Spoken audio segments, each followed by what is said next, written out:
So we're going to transition from large prostates to smaller prostates, and we'll talk about missed procedures and associated sexual dysfunction. Talk about how we do it at UCI and kind of finalize on some thoughts about how to divide patients. Here are my disclosures. Of note, I am a speaker for Labary who make Optilume. So if you look at the life expectancy in the U.S., you can see by 2060, about 85, the average age expectancy should be about 85 years. So I guess as men get older, you're going to see more BPH, you're going to see more ED, and you're going to see more ejaculatory dysfunction. So whenever we're talking about missed procedures, we're talking often about sexual dysfunction. It's also important to know this is from the MTOPS trial. Just as a reminder, the MTOPS was a combination of doxycycline and finasteride and either arm alone and placebo. If you look at the red lines clearly delineated here, you can see that over 4 years, even in the placebo group, erectile function and ejaculatory function decreased. So even if you don't do anything to these men with BPH, at some point their sexual function is going to decline. And that's important as you're discussing missed procedures. So it's always also important that a lot of our men coming in for missed procedures are not necessarily the youngest guys. And as we saw from Dr. Humphrey's study, a lot of the patients that you're operating on are the 70s and 80s. So if you look at men as they get older, are they sexually active? So if you look at a study from England, 30% of men aged 80 to 90 masturbate and have sex, and 60% of men are still sexually active. If you look at Indiana, about 50% of men over the age of 70 either masturbate or have intercourse. And if you look at a study from Spain, about 2/3 of men over the age of 65 are sexually active. So the answer to that question, yes, men are still sexually active as they get older.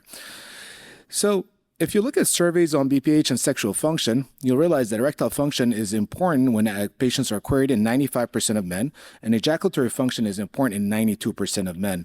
And patients aged 7 years and above, 66% felt that maintaining erectile function is important, and 62% felt that maintaining ejaculatory function is important. So again, this is really important as patients come into your clinic asking about missed procedures and other interventions for their prostate, because they want to know if they're going to retain their sexual function afterwards. So if you look at the data, and a lot of this was covered, but if you look at the historical data for TERP, about 60 to 70% ejaculatory dysfunction in the ED can occur in about 10% of patients. If you look at data on enucleation, again, depending on techniques, you can see rates as high as 70%, but also something that not often described is painful ejaculation, which can occur in a subset of patients. And then finally, if you look at green light or PVP, ejaculatory dysfunction can occur in up to 2/3 of men, and painful ejaculation about 5%. So these are things that are important, and these are things that patients, especially with more DTC marketing to patients about missed procedures, are asking about. So let's see what the data is on missed procedures and sexual dysfunction. So let's start with Rezum, which is thermal ablation. For those of you who have not done it, it comes with a generator and this kind of like handheld device. Goes in through the urethra, and you're going to deliver energy into the prostate to kind of kill the prostate tissue and shrink the prostate and create a channel for the urine to come out.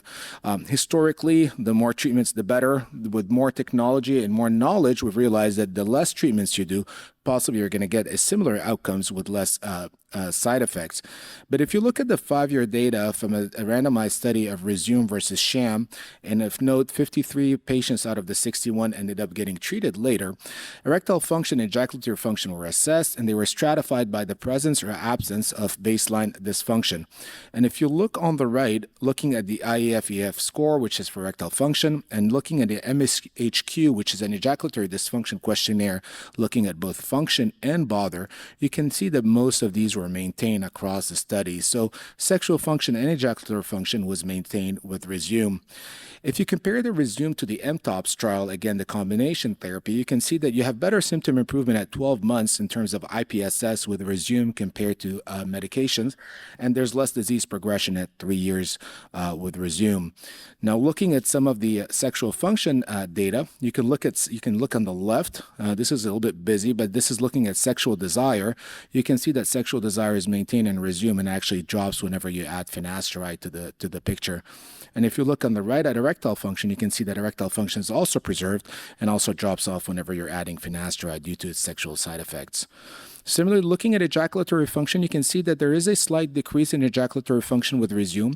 Historically, it was quoted as about 2 to 4%. I quote my patients a ejaculatory dysfunction rate of about 10 to 20% when I do a Rezum procedure. And the reason is I got burned early on. You tell patients, oh, you have about a 2% chance of getting ejaculatory dysfunction with Rezum or not being able to ejaculate, and it's permanent. Guys are like, oh, I'll take this risk. But the thing is, these guys are coming specifically because they want to maintain their ejaculation. There's no more upset patient than a patient who comes in for a missed procedure and ends up with ejaculatory dysfunction. So now I tell them it's 10 to 20%. So put it in perspective, I tell them it's a 1 in 5 to 1 in 10 chance. So a lot of guys will say they're not willing to take that risk.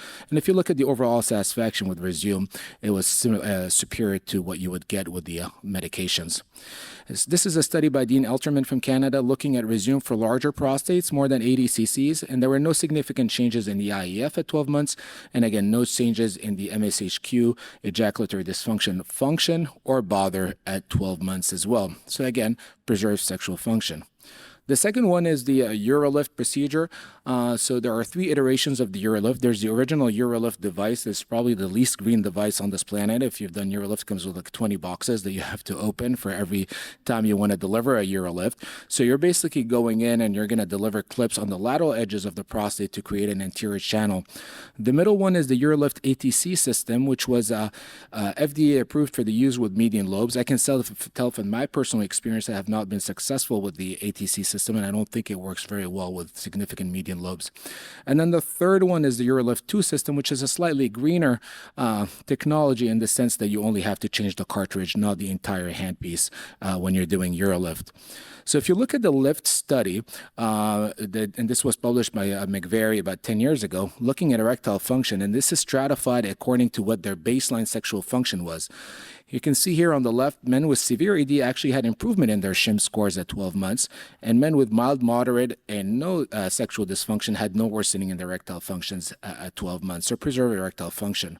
Now, if you look at ejaculatory dysfunction, like obviously this is a little bit busy, but basically shows 0% de novo sustained ejaculatory dysfunction, and the intensity of the volume improved by 20%, and the bother score improved by 30%. So one thing for sure is that with Eurolift, it's very unlikely that you're going to see any ejaculatory dysfunction.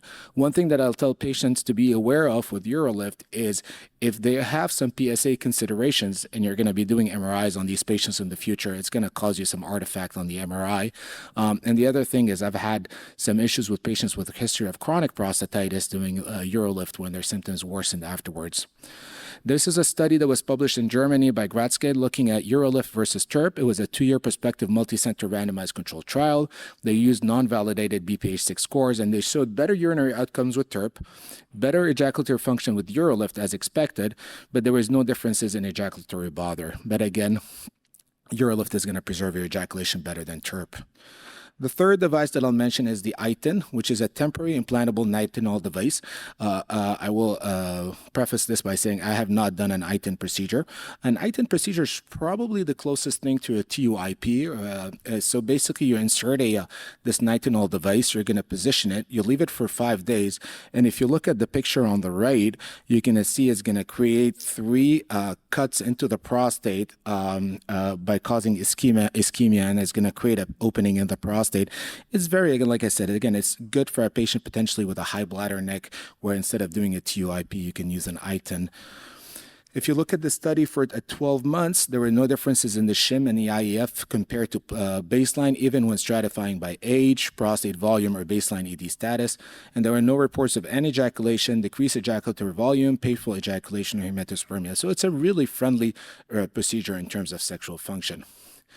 The fourth procedure, I won't mention it because Dr. Kim covered it very well, but is the Optolume BPH procedure. We started doing this procedure about a year ago at UCI after FDA approval, and we've had some good success with the procedure. If you look at the data in terms of ejaculatory dysfunction, there are 2% chance of ejaculatory dysfunction, but there were no patients who were not able to ejaculate in the Everest or the Pinnacle trial. And I can say from our personal experience, we have not had any patients unable to ejaculate after the Optolume. You do get about, for the first 2 weeks after the procedure, some urethral bleeding that is not necessarily hematuria, just urethral bleeding because of the dilation of the prostate. And then the other thing to realize with the Optolume is if you dilate the external sphincter a little bit with your balloon, we have some patients who had some transient stress urinary incontinence, but in all patients it resolved.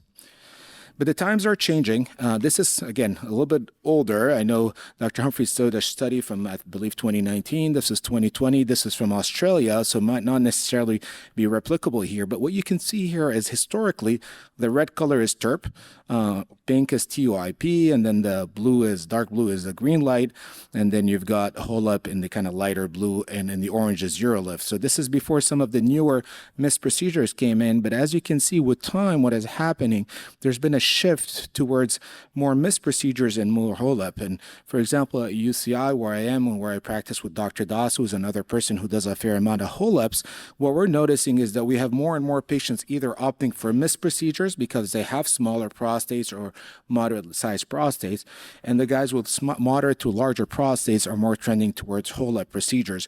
Because in my mind, if you have a prostate above a certain size and you want to, have the best possible outcome, your sexual function is going to be affected in terms of ejaculatory dysfunction. You might as well get a HOLEP and get the best possible procedure that's going to give you the best tissue removal and the best urinary outcomes long term. But if your main goal is to preserve ejaculatory function, then your prostate and your prostate is not very large, then a MIST procedure may be contemplated. And you're, for the most part, not burning any bridges towards going to a more invasive enucleation technique in the future. And maybe invasive is not the right word, but an enucleation technique that will take away ejaculatory function. So in conclusion, LUTS, BPH, and sexual dysfunction are prevalent. Ejaculatory function is important to many men. Oral therapy carries a high risk of ejaculatory dysfunction, particularly if you're using something like Flomax or finasteride and ED. Surgical options carry a low risk of ED, but a high risk of ejaculatory dysfunction. And the MIST procedures carry a low risk of ED and a low risk of ejaculatory dysfunction. Thank you.